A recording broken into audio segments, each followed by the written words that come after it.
यतिको फल कसैले दिएछ आँपलाई? म लोकल आँप, प्युर लोकल। बजारमा किन्दा 150 200 भनिहाल्छ। अरू लोकल खाने हो, जङ्गलमा आउनु लोकल खाने भन्दा नि काम छ र आएको हामी चाहिँ। दिपेश उसको चाहिँ लुगा फाटेर लुगा अर्को चेन्ज गर्न आएको छैन र काम गर्न आएको नि त हामी फिल्मबाट अठार हिँड्दै गरेको। अब आँप त खानै पऱ्यो। यहाँ काटिरहेछ।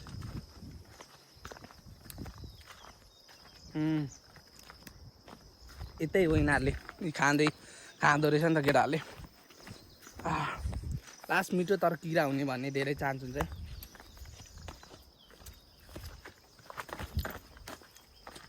अब त्यो कुरा त सबैलाई थाहा नै छ होला, भन्नै पर्दैन।